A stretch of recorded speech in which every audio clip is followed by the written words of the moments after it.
Welcome to tonight's latest offering from the Michael V. Hayden Center for Intelligence Policy and International Security.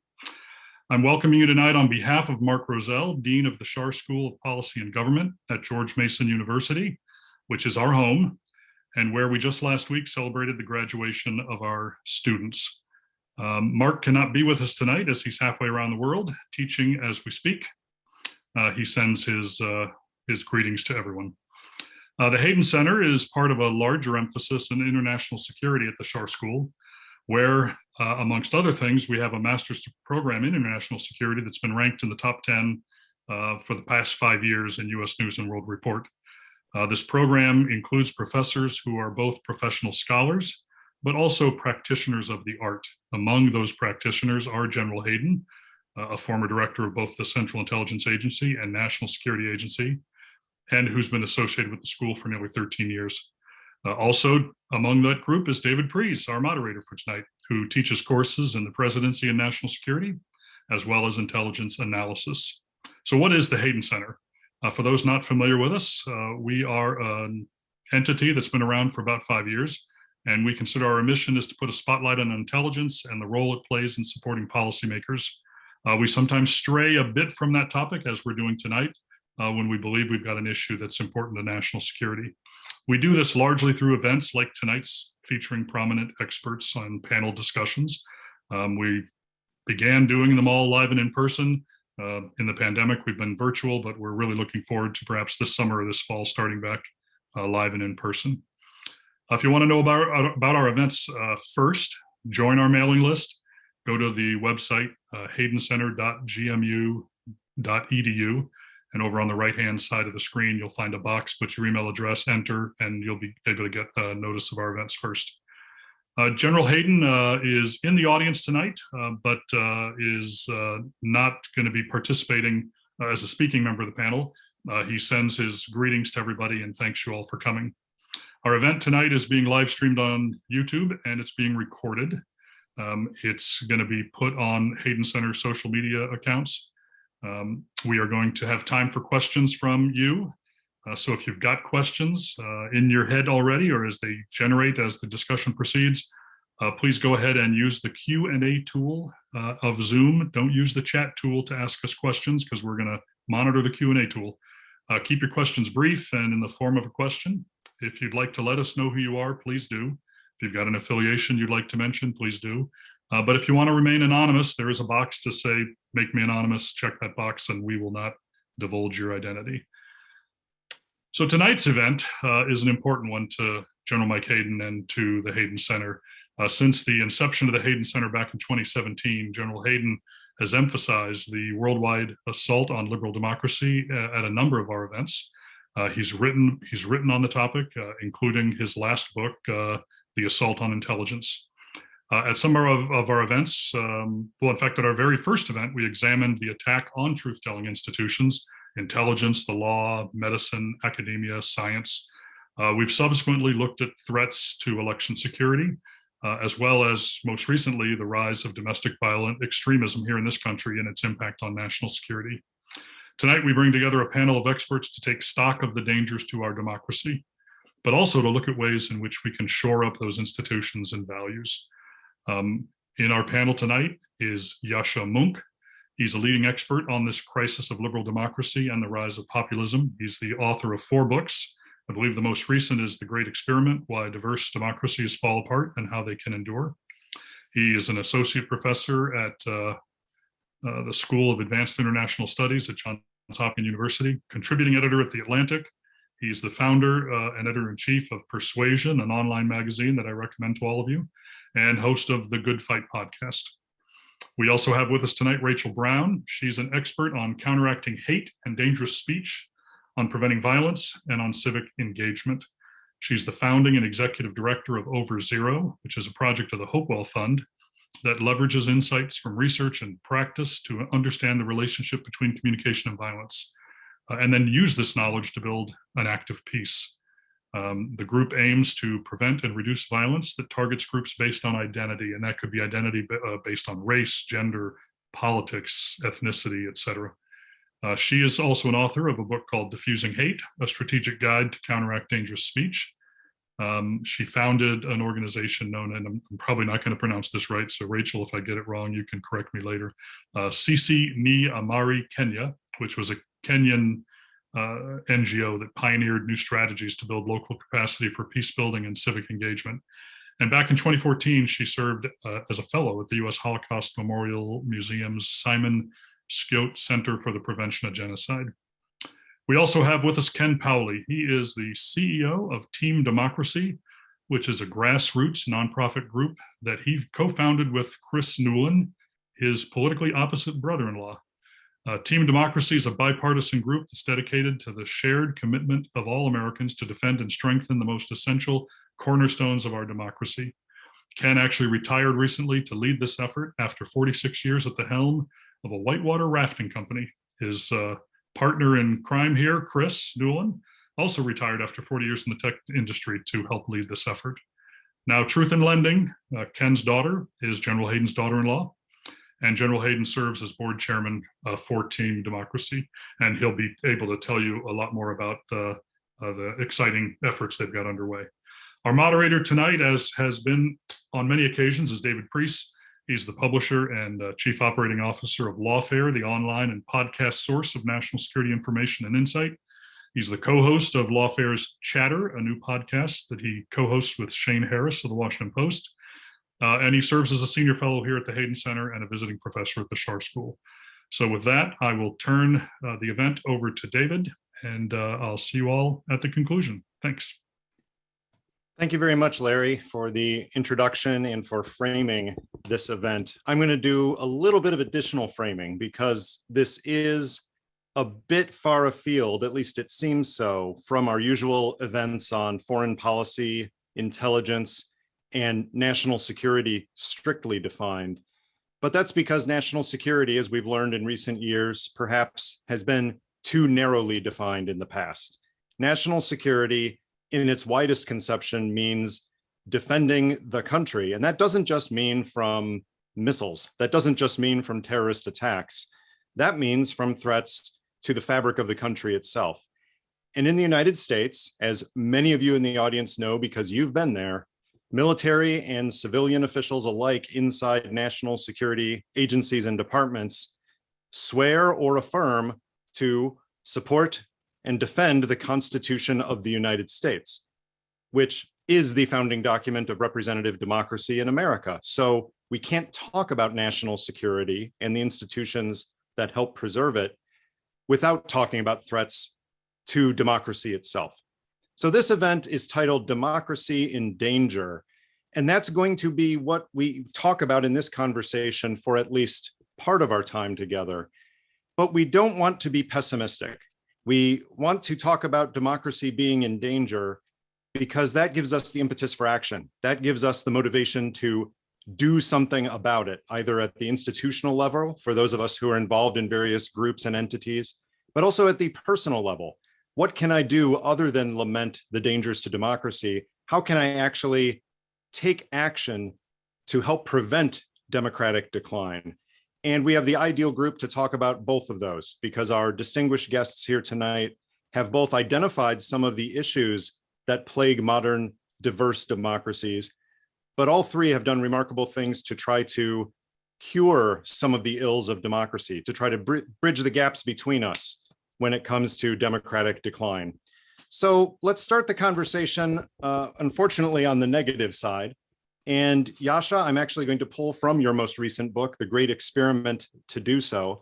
I'm going to read one line, and then later on, I'll read what you follow it with. So it's a bit of a tease for the audience to make sure that no one leaves. I mean, you know, book production is really slow. So I finished writing this book at the end of last August, and it was published about a month ago now. So it might be a tease for me as well. Let's see whether I remember what the next line is. We'll see how carefully you read it after the edits came back from the publisher. This may be news to you that this is going out in your name. You supposedly wrote near the beginning of the book that it would take blind optimism not to see that our democracies are in desperate need of improvement. And I'd like you to start on that.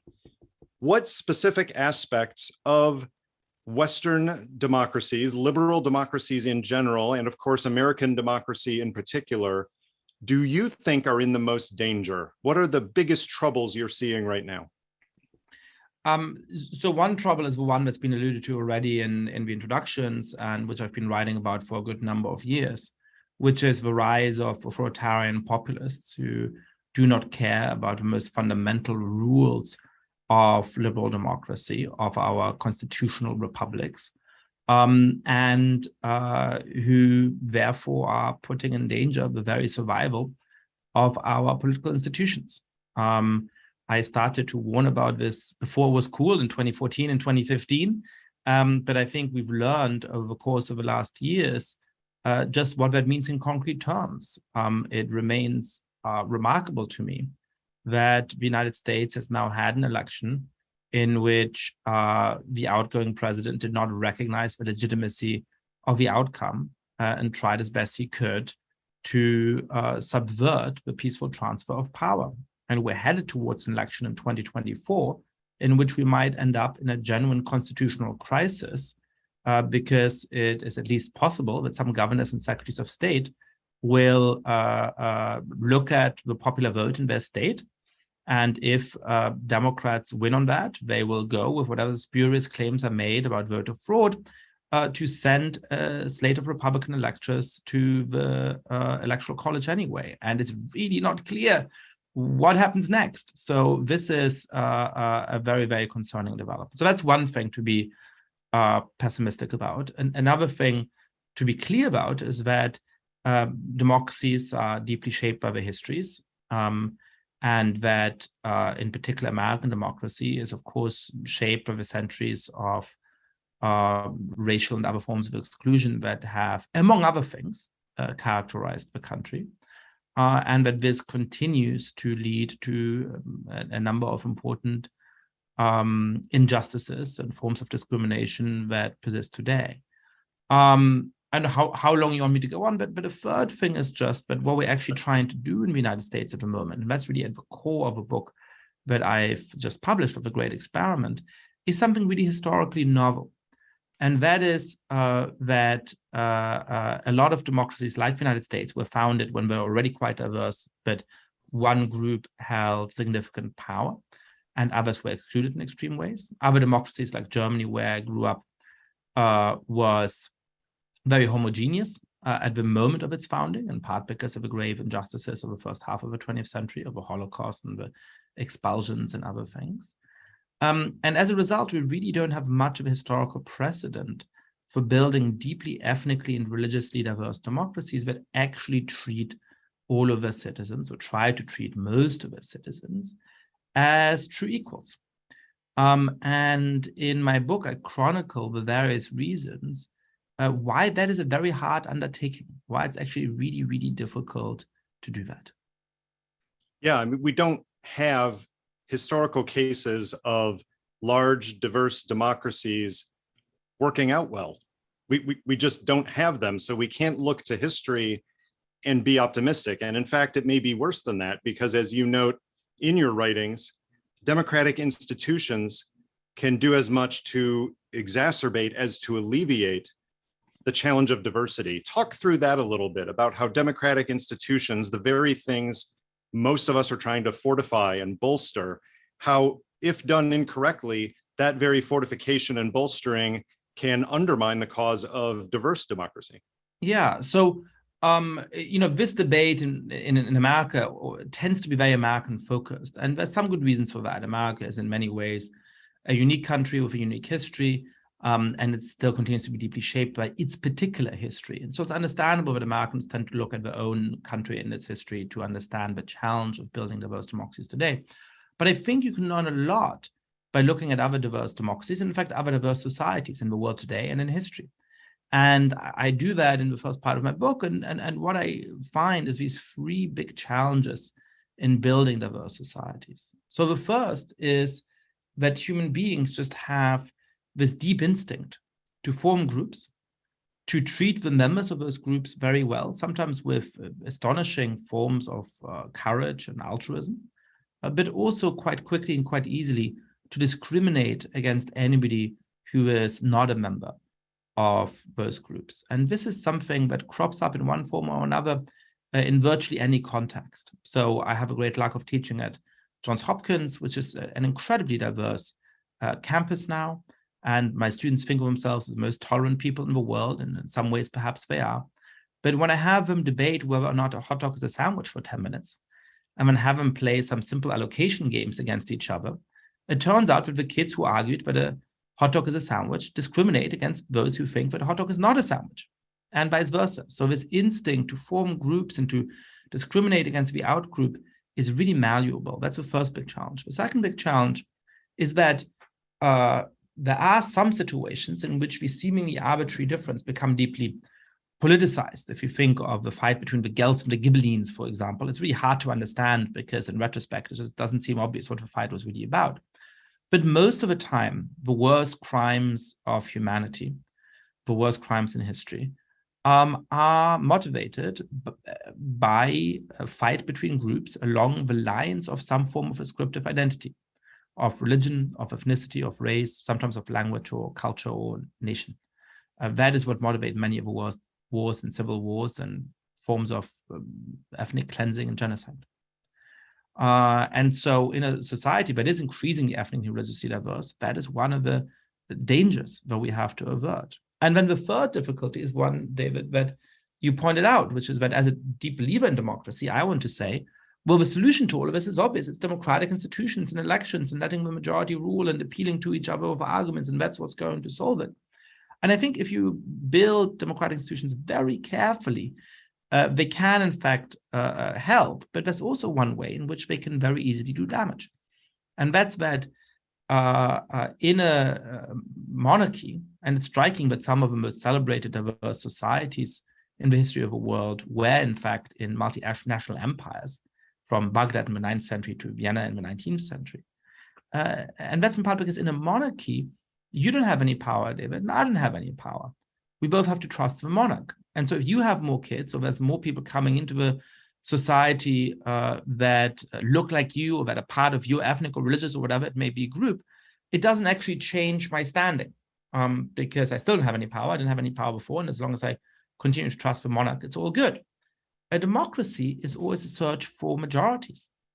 And so if you live in a society where people tend to vote along some kind of sectarian line, and I used to be in the majority, and that gave me a certain amount of power and influence in the society, and suddenly I realized you're having more kids, or there's more immigrants from your group than from my group, then very quickly I might have a fear. What happens if you start to outvote me? What happens if you start to win elections? Everything might change. And so in one way, at least, democratic mechanisms can exacerbate those fears. And we've seen in American politics, tragically, in the last weeks, how easily that can motivate a deep rejection of the project of a great experiment and even forms of domestic terrorism. So those are the difficulties of building diverse democracies from my point of view. It's going to be a challenge for us to be optimistic after that, because you have just very well laid out some of the fundamental concerns and problems that seem insurmountable when you phrase them that way, but we are going to surmount later today.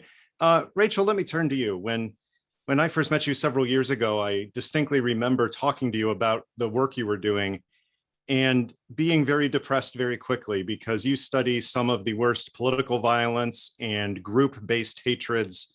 Some of the worst of humanity is the subject of your research and your work.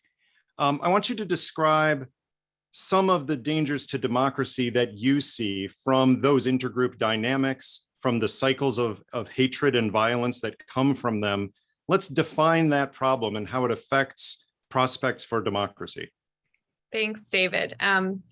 And I do remember that conversation as well. And I, of course, came to work in the US straight out of work in the atrocity prevention space. But my focus was for about a decade, really looking at the patterns of communication and rhetoric that often serve really as our earliest warning sign, very upstream of when we might see genocide and mass atrocity events. And my work is to sort of peel back the layers and understand what those narratives do. And at the time, I had started trying to look a little bit more upstream. We were doing work in the Visegrad region in Czech Republic, Hungary, Poland, and started doing work in 2016 because we start to see the seeds of those patterns of speech and rhetoric present here in the US. And so I want to inject a little bit of optimism into this conversation by saying, for me, I was coming, as depressing as everyone found it to speak to me, as I talked about political violence and things like that way back when. I think that the goal and purpose from my perspective is to say, how can we notice some of these things upstream? So maybe to start there, I want to say that when we see sort of, as Yashca described, this sort of legal dismantling of democracy, using the own systems or systems and structures of democracy to start to peel back our ability to function as a full democracy, as we've seen in Hungary and elsewhere, how do people come to conceive this? How do people come to agree that this is okay, or to cheer it on, or to go along with this? And I see this really as a first step towards that ability to wholesale target different groups. And we often see that backsliding in democracy, and we've seen it in Hungary as an example, sort of come on the back of these narratives that portray specific groups as threats, right? They start to create an atmosphere of threat and fear and chaos, where people can look to a strong leader who might consolidate power. And those types of narratives also distract from other issues. So we saw this emerge in our 2016 election cycle, and then beyond that, targeting Muslims, targeting immigrants, targeting other communities that have been historically marginalized, that are minority groups in this country or have been, and as threats to physical safety, narratives about groups being rapists, really dehumanizing rhetoric. And in creating that sense of threat, that sense of dehumanization, and we see this in these patterns of narratives, it doesn't just create an other. What it does is it starts to make people feel more bonded. Yashca talked about forming groups to their own group. And now there's a protection narrative. So it's not just about that rhetoric that we hear that sounds so uncomfortable and ugly. It's also about what's being done to say we have to protect ourselves at all costs. And that's what starts to justify really harmful behaviors. And so what can happen there, and I think this is really important to note, when I was looking at the US, my biggest concern wasn't just seeing that rhetoric and those narratives. It was just how little pushback they were getting that was successful and that was gaining traction, and how people who started speaking out, what we would what I would think of as, in another context, as within group moderates, people from within a group that's becoming more extreme who speak out against their own group. They're not right-left moderate, they're a moderating force against violence. And they're the ones who speak out and say, we shouldn't be doing this. And this textbook for them to be targeted earliest. So to go to an extreme example, moderate Hutu in Rwanda were targeted early. They were said to be not real Hutus. They were punished very publicly and made examples of, because that would force other members, other Hutu to go along with genocide or feel fear at speaking out. So we started to see, and again, I'm talking upstream, looking at the seeds of this, people who spoke out being targeted. And so an outcome that you can end up with there that's an incredible threat to democracy, even if it's not a majority of people, you can end up with a really strong group or faction that has access to some amount of power, leadership, that is willing to take extreme action, like overturn election results. But in this country specifically, what these narratives also serve to do is to mainstream a lot of long-standing, Yashca talked about the history in this country, white ideologies that drive white supremacist narratives and are attached to a lot of different extremist groups, illegal militias, and give them a level of mainstream access to recruitment from the broader public. So I think it's not a surprise that over the past years, as these narratives became more normalized, we've seen not just an inability to protect norms around elections and election results, and increasingly extreme conspiracy theories, but also growth in illegal militias and extremist groups, considerable growth. And then we've seen increased political violence in our system, which starts off its own feedback loops. So from an increase in hate crime to the violence we saw in the lead up to the 2020 election cycle, sort of the threats, intimidation, harassment, January 6th, and now the targeting of election administrators and other public officials, if not with actual violence, with threats and intimidation that can have a very chilling impact on people's participation in our democracy. I want to build on one thing you said in there, which is the toxicity of language and the degradation and the dehumanization. And the conflict there is in a country like the United States, which has as one of its core principles freedom of speech, and the inability of the government, with the First Amendment, the inability of the government to abridge that speech. To some extent, is this a note for pessimism, that the more permissive the speech culture, the more open that culture will be to some of this language that has such pernicious effects? Well, it depends. And I mean, this is an argument that exists in the space that I come out of around dangerous speech and rhetoric, because one of the dangers, if you're not in a country with a functioning democracy, or if you are and you have a leader that's ready to abuse their power and has enough control, is that actually overly strong speech regulations actually stifle dissent to some of these narratives, right? If you have the group that's in power as the one promoting them. So I think if we think about working with what we have and with the system and structures and laws that we have here in the US, it's really important for us to recognize just how damaging this rhetoric is. And I'll say, I mean, I think we've seen it in the past weeks. We just saw a mass shooting in Buffalo, and we've seen multiple mass hate crime incidents in the past years that harken back to ideologies that they've heard and accessed through the internet. And now I think what we really have to take note of is that these fringe ideas and ideologies are no longer so fringe. And so they don't sound so extreme because pieces of them are being repeated by political leaders and on mainstream media. And that's incredibly dangerous because it infuses them with a level of credibility and legitimacy. And like I said, it's the further extremes are able to make it into the mainstream, the more access they have to recruitment and to shape our broader narratives. But I also hear this from groups working with election administrators who are under threat as well. And they're saying, okay, we're trying to keep people safe, but if we don't deal with the misinformation that's targeting these people, these threats are just going to keep arising. And we see this to a lesser degree in the fact that we can't get a common narrative about January 6th. This just happened. This is not the far history. This is an extreme act of political violence and insurrection, and we're not able to come together with for accountability or a joint narrative. So I think that, and we have social media. I think at this point, regulating speech isn't actually going to, even if you could introduce that now, it's not really going to cut it off. I think we have to look at a few things. One is, how are we activating and connecting and supporting people who have credibility to speak out against this? And the other is really looking at what is unique to this moment, which is, and I have done some work on this in the past too, looking in Kenya. When I got started, we were looking at cell phones and simple text messaging, but every time there's a new communication technology, it can be leveraged for violence. It can be leveraged to prevent violence. We saw this with the printing press, books, cassette tapes, radio, film, and now we saw it with cell phones in Kenya. We were worried about text messages fueling violence, but social media has some real fundamental differentiating features. And one of the things is just how fast information can spread, just how viral it can become. And in spaces where people are able to find groups and community and organize and coordinate action. So I do think that one place I would look to is what we can do about the platforms.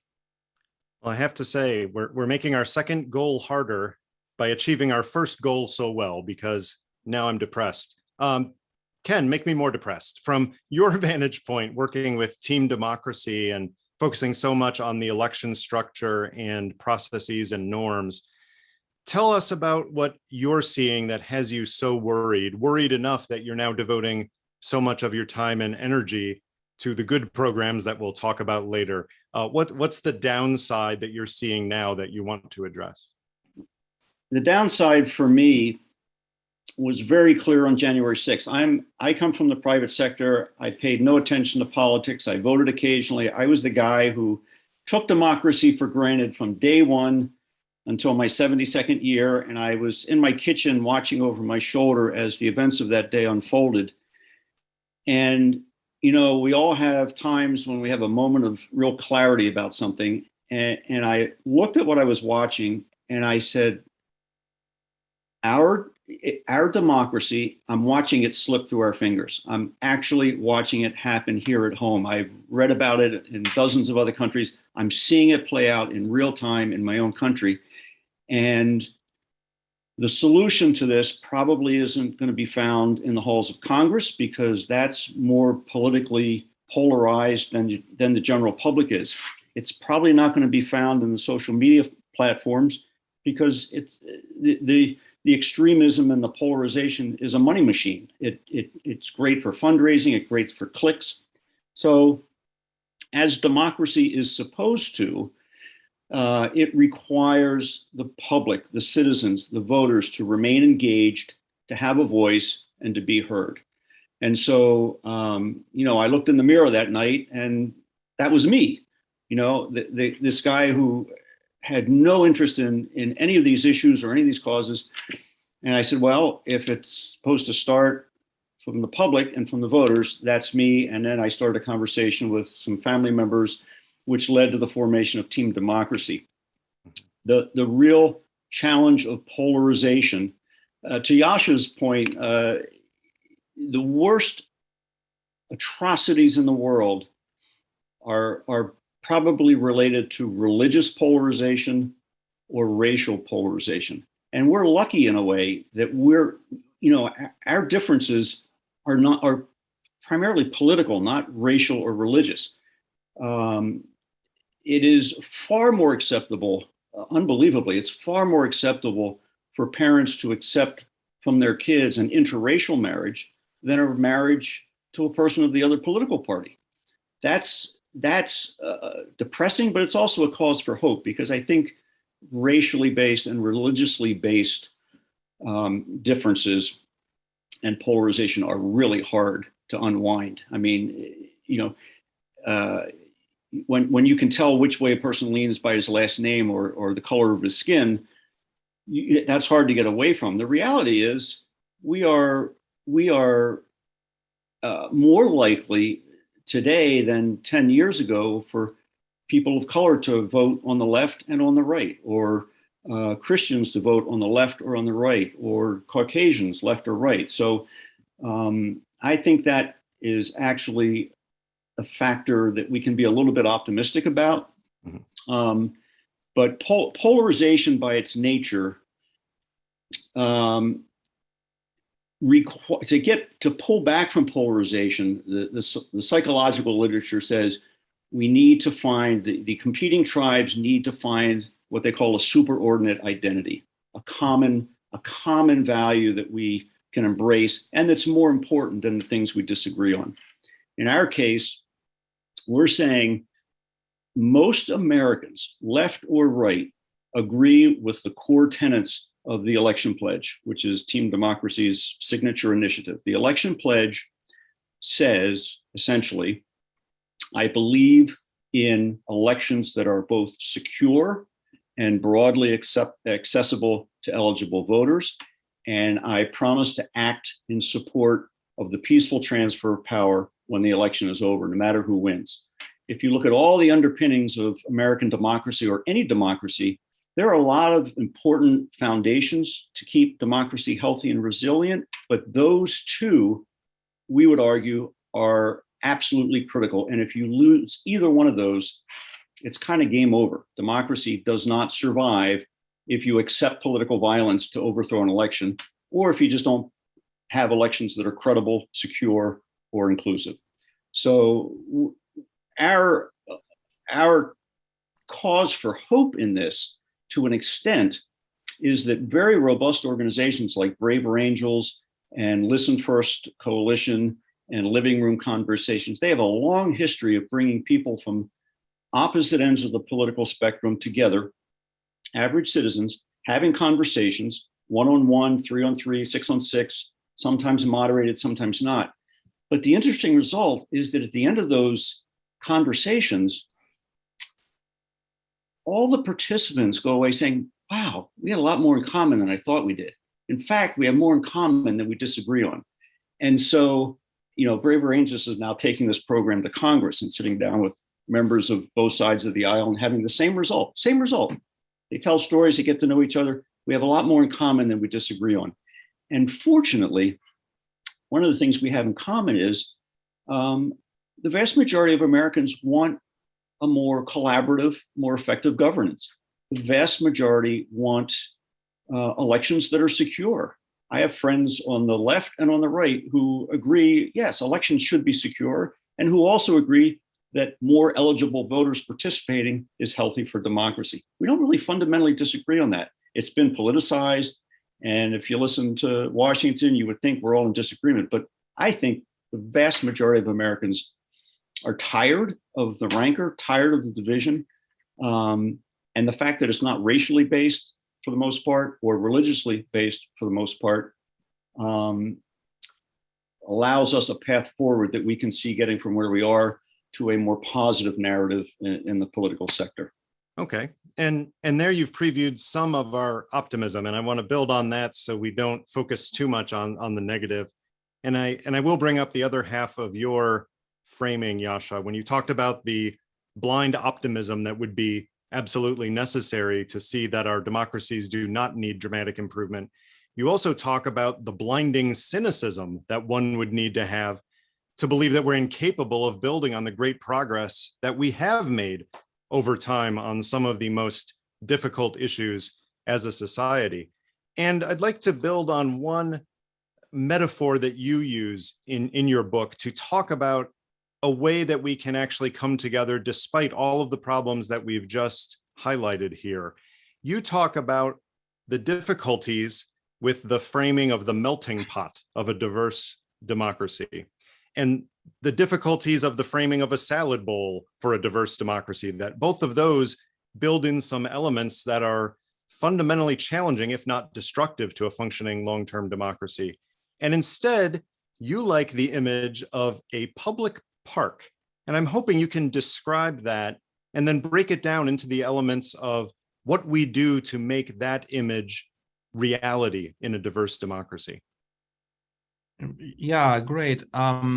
So let me start with some of the cautious reasons for optimism. And the first picks up on where Ken just left off, because there's a new report that's really interesting by Jen McCoy and others at the Carnegie Endowment, and I just wrote about it for The Atlantic. And it shows, which I think is true, that according to the VDEM data set, the United States is now the most polarized developed democracy today, and possibly on the record. But we're much more deeply polarized than countries in Europe, than Japan or South Korea.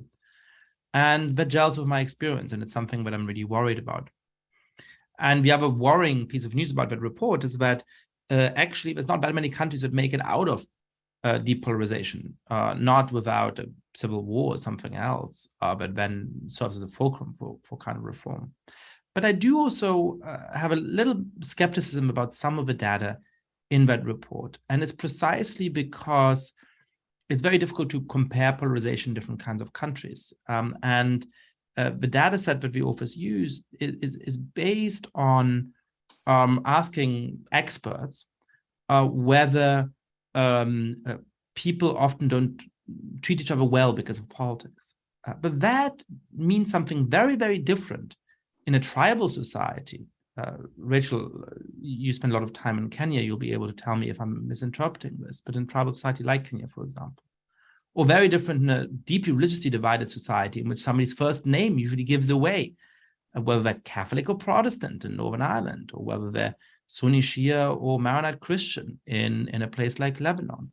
Because there, the political divide is there in every corner of everyday life, because everybody you encounter is visibly from one or another political tribe. Ibu Patel, who does great interfaith work, has written recently about a fire department in Mostar, where if you are in the Catholic fire department, you will not help to extinguish the house of somebody who's Muslim. And if you're in the essentially Muslim fire department, you will not extinguish the house of the fire in the house of anybody who's a Catholic. We are not at those levels of polarization in the United States. And in fact, the overlap between partisan polarization, which is really our deepest problem in America, And ethnic or religious polarization is, as Ken was pointing out, less severe than it was in the recent past. So in the 2020 election, the main reason why Donald Trump was competitive is that he significantly boosted his share of the vote among African Americans, among Asian Americans, and particularly among Latinos compared to 2016. And the main reason why Joe Biden is the legitimately elected 46th president of the United States is that he significantly boosted his share of the vote among white voters compared to Hillary Clinton in 2016. And that, by the way, makes me a little bit skeptical of some of the discourse we hear in the mainstream, that there's a rising demographic majority for Democrats, or even that the country will in any meaningful way be majority-minority by 2045. I think this is making very bad political predictions when you're just talking about the electoral piece of this, but it's also really bad sociology. It is what Karen and Barbara Fields have called racecraft, in terms of how we think about our society. The idea that somebody, for example, who has 3 white grandparents and 1 Asian grandparent, or somebody who grew up in Mexico but may have ancestors who come from Spain, is somehow a person of color naturally in the same category as somebody all of whose ancestors were enslaved for many centuries, should actually be offensive for most people in American society. And it is simply a set of metaphysical beliefs which doesn't accurately describe what our society is like. So that's one reason for optimism, that these predictions of you can split America into whites of people of color, and that is the main frame to understand our society, and so on. Those are actually wrong, even though unfortunately many politicians believe in them. But there's other reasons for optimism too that I want to touch on. One is simply that we have made a lot of progress in the United States. Here's one obvious but very important example. In 1960, 6% of Americans believed that it is morally acceptable for a white and an African American to marry each other. 6%. We have, relatively young people on this panel. Rachel is younger than me by a good number of years.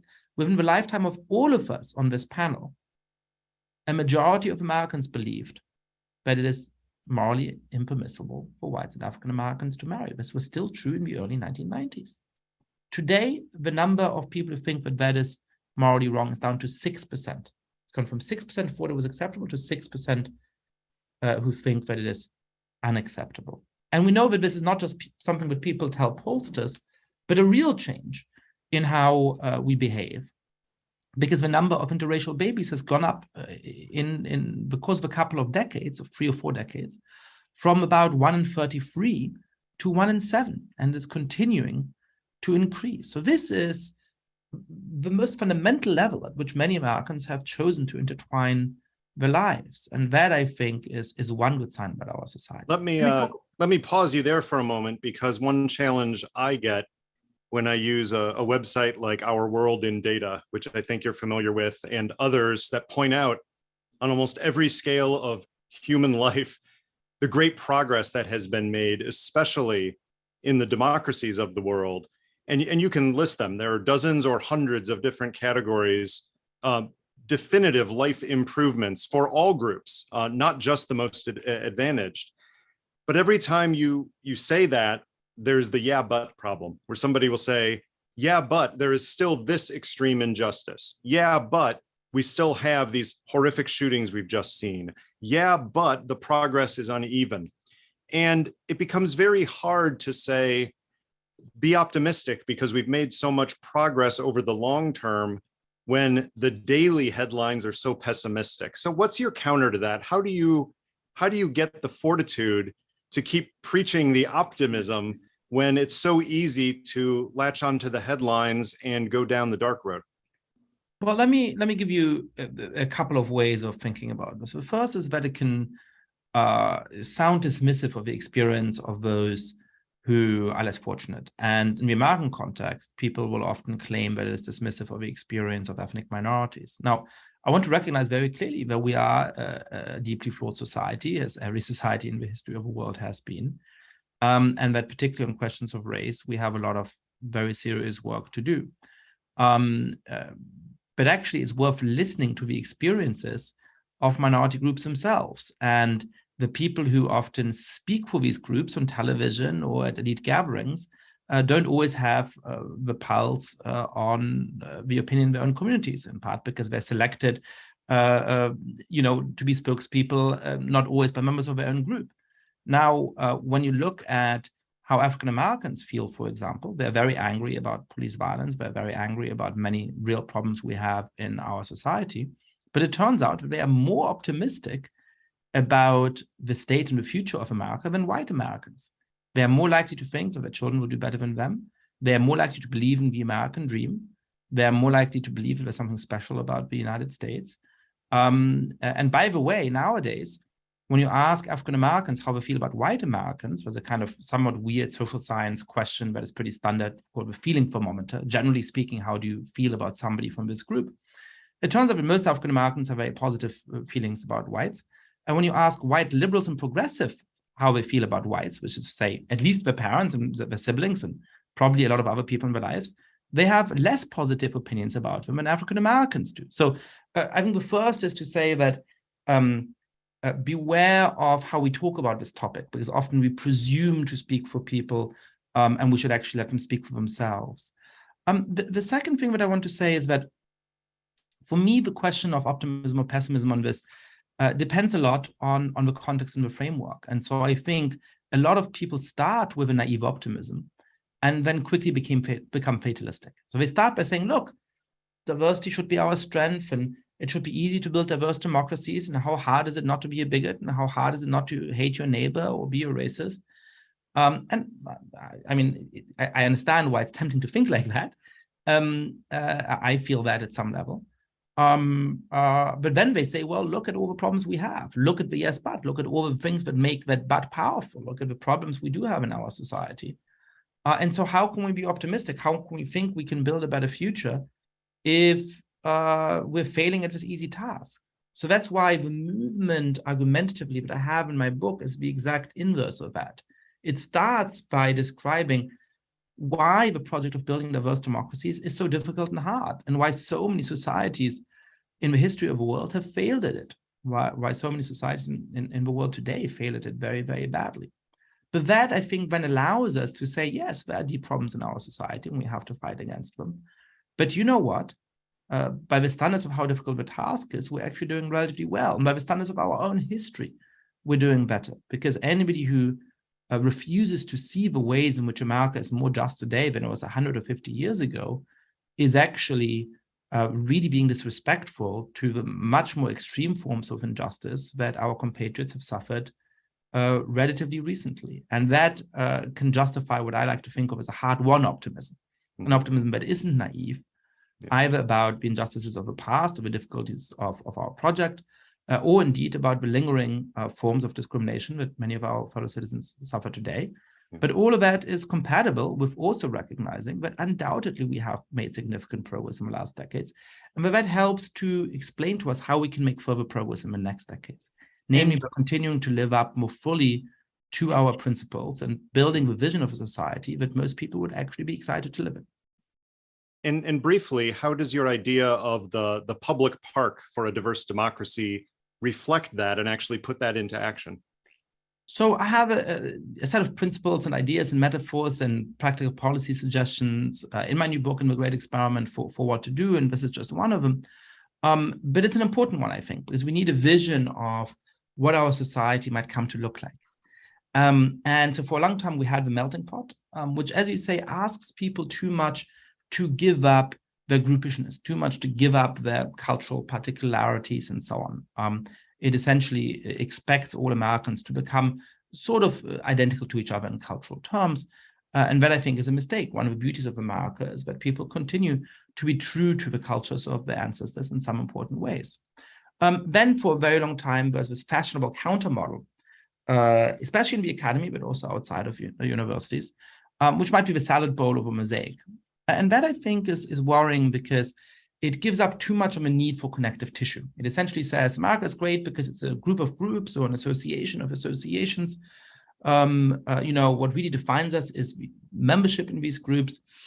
And we don't have to have much contact between them. We don't even have to think of American citizens as individuals with rights and responsibilities. we can just have these groups sort of live next door to each other. I think that allows some of these groups to be very oppressive to their own members, who may not want to worship the way that their parents did, for example.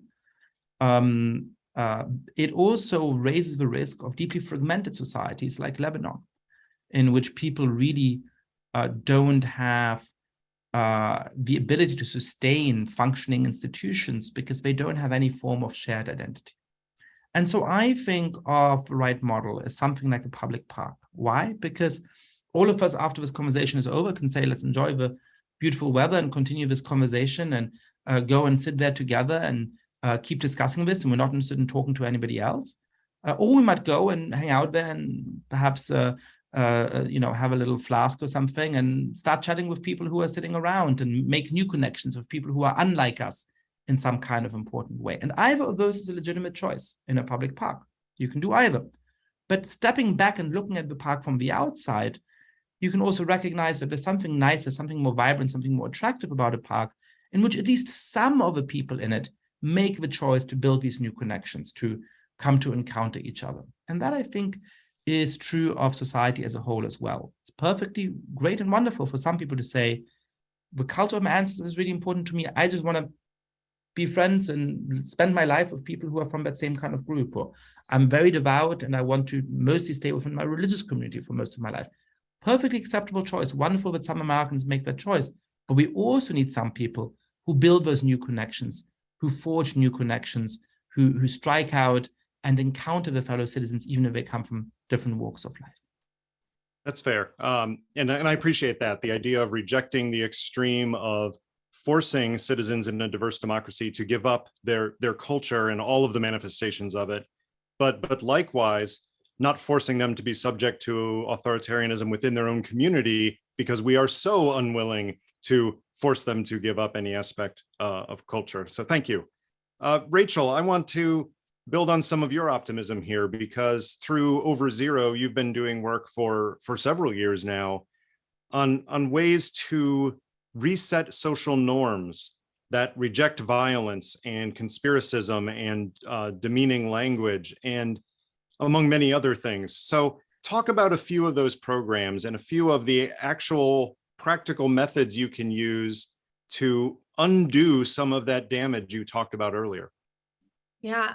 And maybe as a starter frame, what I will say is, I mean, this conversation is specifically about democracy. And I think it's important for us to remember, I think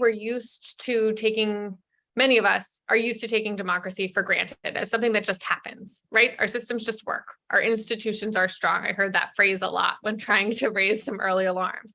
And democracy doesn't just happen, it's done. And it's done by people. Institutions don't just happen. They're filled with people who make choices every day.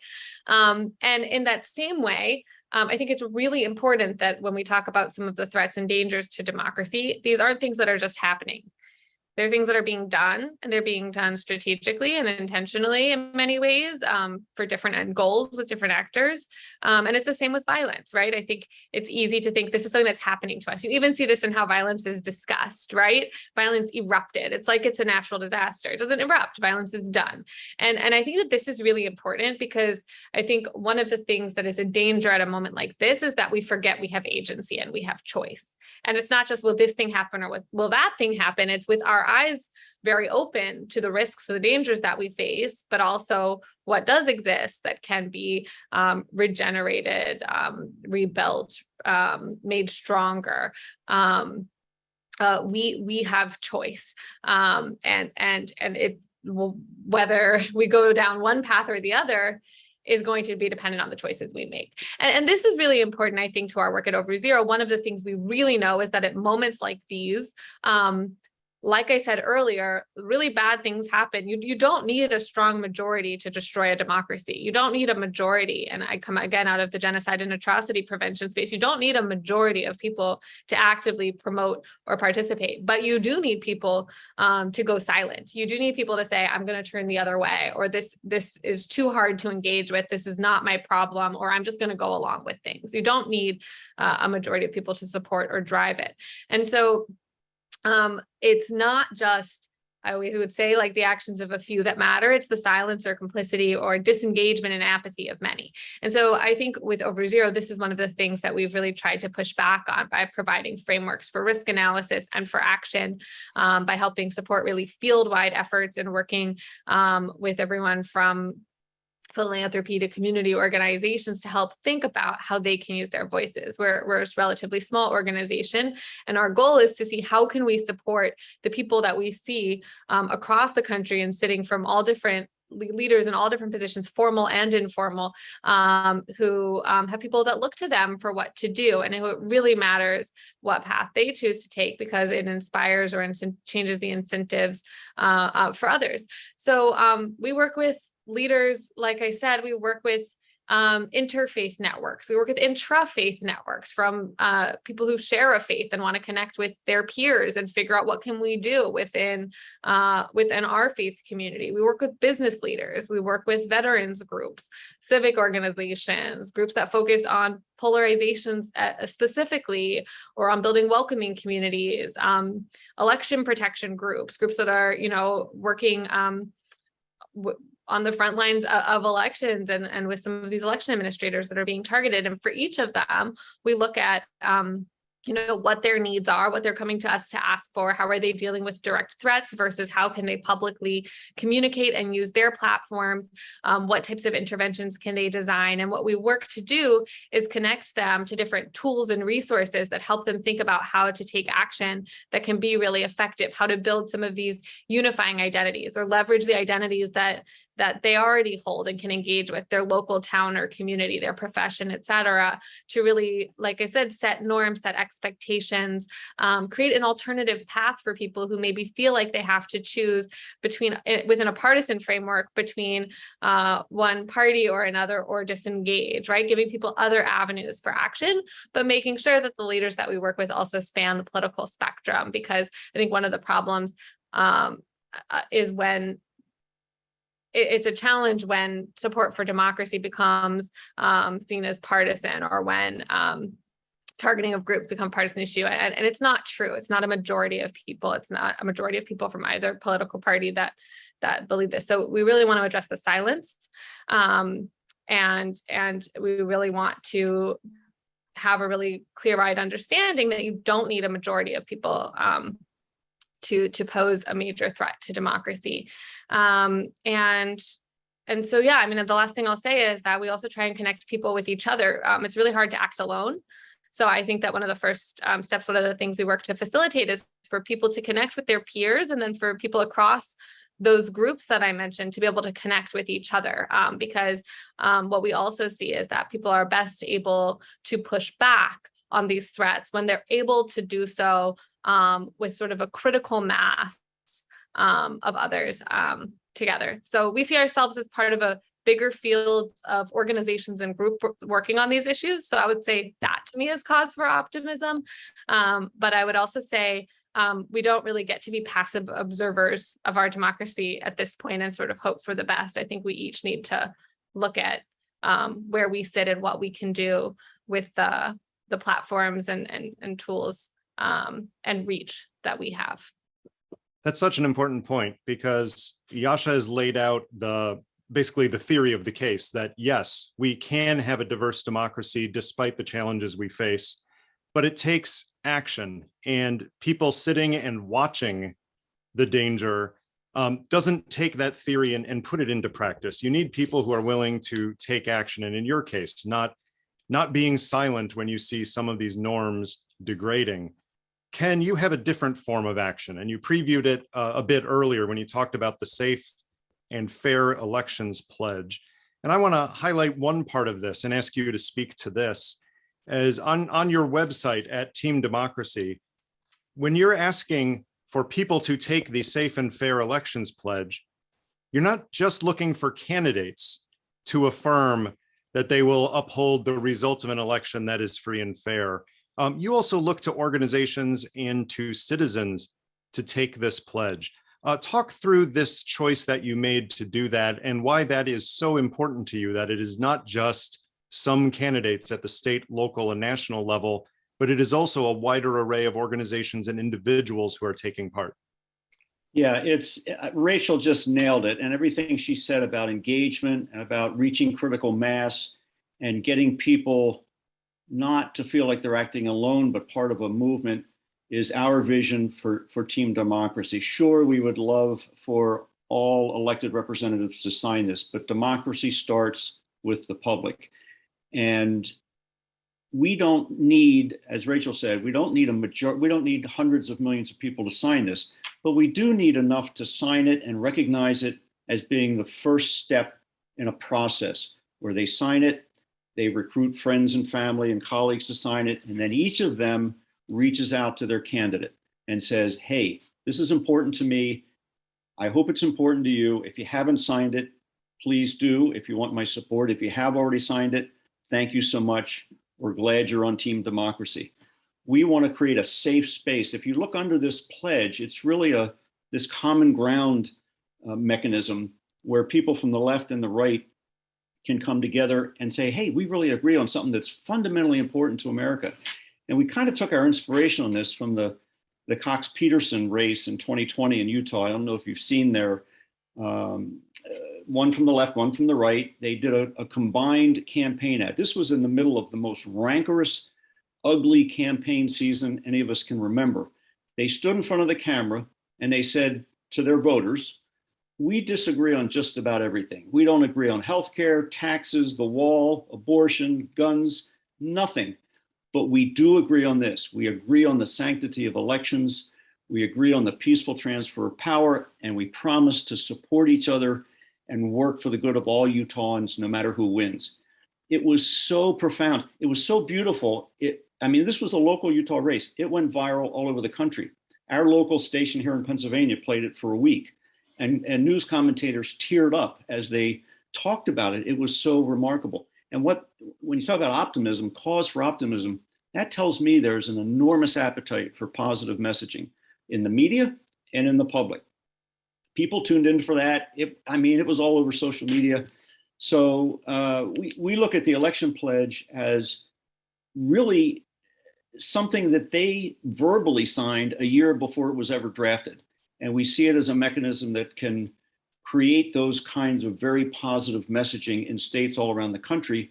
And to your question earlier, Dave, about the headlines being so negative, they are, but it's our job to give them content to be positive about. And we know that when we do, it gets aired over and over and over. So right. That's very exciting from our point of view. Very good. I do want to turn to a few questions from the audience in our remaining 10 to 15 minutes. And we'll just take a few of them. I always want to get student questions in first because they are usually, not to insult everyone who's not a student anymore like myself, but it applies to me. Student questions usually are the most insightful. And I'm going to go with Anna Bartlett's question first from the Schar School, probably for Rachel. And then I'll ask if Yashca and Ken, if you want to join in as well. What would an effective response be when we as individuals encounter hate speech? What is a practical mechanism that an individual can take to basically intervene in a constructive way for someone who is using degrading speech or the kind of language that you discussed that could lead to violence and even political violence? Thanks so much, David, and thank you. I want to get your name right. Anna? Anna. Is that right? Mm-hmm. Anna, for the question. I really appreciate it. So a lot of our work, I'm going to start big and zone in. A lot of our work, rather than looking at how do you directly respond to an incident of hate speech, looks at what happens when this type of speech, and not just hate speech, but what we would call dangerous rhetoric and narratives. So not just things that are intentionally meant, but when we look at the types of narratives that actually lead to violence, it's not just speech that's intended to be hateful or the most blatantly dehumanizing. If I think about examples from other places, they're coming to get us, right? Somebody spreads that message out of fear, and it's what it does is create a sense that there's another group that's a threat, and we have to defend and protect ourselves. So a lot of the most dangerous speech is actually cloaked in these narratives around more protection. It might not seem so dangerous, and the people behind it might not be intending to be hateful or feel hateful in sharing it, but it actually really sows the seeds for violence. And so a lot of what we look at is what are the broader narratives that we can that we can respond with that actually undermine those more dangerous and harmful narratives, right? So we know that belonging is a bit of an antidote to fear and to the threat that gets created. So how do we show people that they could create new group identities that show people that they have a sense of belonging across those lines of division? How do we undermine some of the feedback cycles around narratives that say things like they hate us, where we know through experiments that if we can show that that's not the case, or if we can show that, hey, that group dehumanizes us. If that's not true, if I find out, hey, they don't dehumanize me, I humanize in turn, right? So there's some of these negative feedback loops where they hate us. Now I'm afraid of them. Now I feel negatively. So we can reverse some of these. So there's a lot of different approaches and tactics, and I'm happy to share some resources in the chat sort of at that broad level. At an individual level, I think there's a lot of different considerations, because if you're an individual and you're in an immediate interaction with someone who's sharing this type of rhetoric, it depends. If you're the direct target, you might have safety and security considerations depending on the context. If it's someone near you who's being targeted directly by that speech, you want to take into account their feelings and consider what response that they would like you to have, right? Do they want it to escalate and become a bigger thing? If it's someone you have a close relationship with, you might start to challenge some of the underlying assumptions there, right? What made you come to think this, things like that. So I think at like a really interpersonal level, there are a lot of considerations to take into account. But I think really importantly is that if you're, for example, a student and you're seeing in your classes, you're seeing in a public space that a certain narrative is gaining traction, how can you show that how can you provide an alternative? How can you publicly challenge that narrative so that it does not stand as an unchallenged norm? And the last thing I will say is I really do mean it that it matters to do things with others in as much as you can. So the more that you can, if you are seeing these types of narratives and speech in your spaces, connect with other people, connect with peers, connect with other like student leaders or things like that to say, what action could we take together that makes it clear that this is not who we are, that who we are as students in this space, or who we are as residents of this town, are people who respect the dignity of everyone, et cetera. And so that you actually really show that those hateful voices that can often be very loud are not the dominant majority. Yeah. Yashca, I see you nodding along. I have another question for you, but if you want to follow up on this one, on hate speech and on the how do you merge together diverse groups with their own stereotypes and biases? How do you cut off that mechanism? I'd like to hear your thoughts as well. Well, I just have a very, very quick addition, but I'm looking forward to your question, which is a quote from one of my favorite comedians, Tom Lehrer, who said, it's very important to love your fellow human beings. And there are some people who do not love their fellow human beings. And I hate people like that. And I think that underscores very nicely the mechanism that Rachel was talking about. It's probably going to be very hard to disrupt these mechanisms of polarization among the outgroup, right? I mean, you can certainly have the courage to speak up and say, I disagree with this, and so on and so forth. But most likely you don't have any standing on that. What in some ways takes more courage, actually, but where you can have more impact is to disrupt the cycle of polarization among your own group. When members of your own group are saying, I have no sympathy for the other side, they're all terrible and evil, and you say, well, you know what, perhaps we should try and listen to them, perhaps we should have a real conversation. And I certainly find in the United States that people find it too tempting sometimes to basically write off half of a country as irredeemable, as bigots, or as terrible human beings. I'm really struck in my own intellectual circles and among my colleagues and so on in academia, there is a lot of people who think of themselves as extremely tolerant, but really in one way have given up on the foundations of democracy. Because if you no longer believe that most of your own compatriots and fellow citizens are actually capable of responding to moral reasons, right, when they are trying to live in a decent country, right, you at some point at some level have given up on democracy. And yeah, I'm trying to speak up more about that within my own group and within my own circle, because there perhaps I might have a little bit of impact. Yeah. One other big picture question for you, Yashca, and then Ken, I have one for you specifically. Yashca, Pazmagat asks a big question about voting and issues of democracy. The next few elections, no matter how you look at them in America, are going to be consequential. Is it actually feasible to get voters to vote for democracy instead of voting for policy? Yeah, great question. Hey, Paz. Look, I think it is possible. I don't think that can ever be the core of a message, right? I mean, if you have a candidate who just runs on, we're going to save our democracy, and here are the things about our political process that are broken, so on, that never works. People just don't know enough about the ins and outs of democratic processes, and they don't care enough at the abstract level on those issues. But let me say two things that are perhaps a little bit more hopeful. I think we have proof of concept in Joe Biden's campaign in 2020.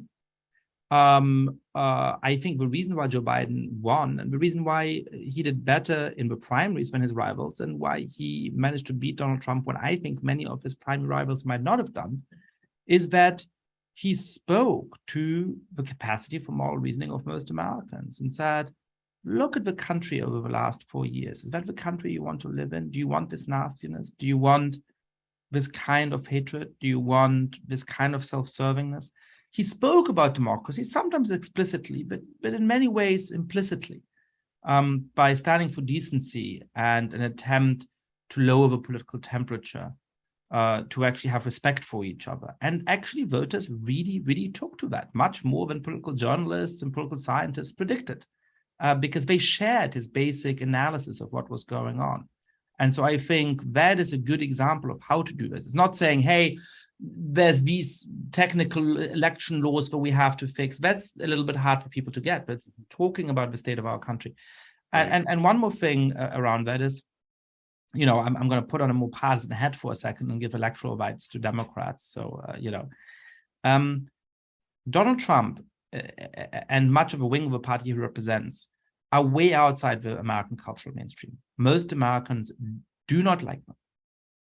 That should make it easy for Democrats. The problem is that, fairly or unfairly, Democrats are also seen as being way outside the cultural mainstream. And the best thing you can do for democracy, and the best thing you can do to win the 2024 elections and make sure that we don't have a 47th president of the United States called Donald Trump, as well as a 45th, is to get back into the cultural mainstream. And I firmly believe, and this is part of the optimism of my book, that this cultural mainstream is a decent one. This is not the silent majority, the supposed silent majority of 1970 that Nixon talked about. It's a silent majority that actually wants a tolerant and inclusive country, but also one that can be self-confident, also one that recognizes the injustices of America, but doesn't think that America is just evil. One that actually has an optimistic and sunny vision of what this country might look like. And if Democrats are able to return to that cultural mainstream, they will win, because the other side is not in the cultural mainstream. Right. We are going to go a few minutes extra here so that I can get a question to Ken as well. Ken, we have a question from Ambassador Greg Delowy, who is asking about the consequences you envision for any politicians who take the pledge and then disavow it. And I'm fascinated by this question because of a study I remember some years ago, whereby people who were filling out tax forms, the ones who were asked to sign at the bottom, certifying that what they were reporting was true, cheated at a certain percent. But when people were asked to sign before doing the taxes at the top of the form, that they would pledge not to cheat, the cheating rate went down. When people made a pledge not to do something, it almost locked into some ethical norm within them and encouraged them to do the right thing in the first place. And obviously this election pledge does that, right? You're putting them in the position of having to affirm before going through the election that they're going to follow the safe and fair practices of the election. But what about the flip side? What if somebody actually challenges an election that was deemed fair by reasonable authorities?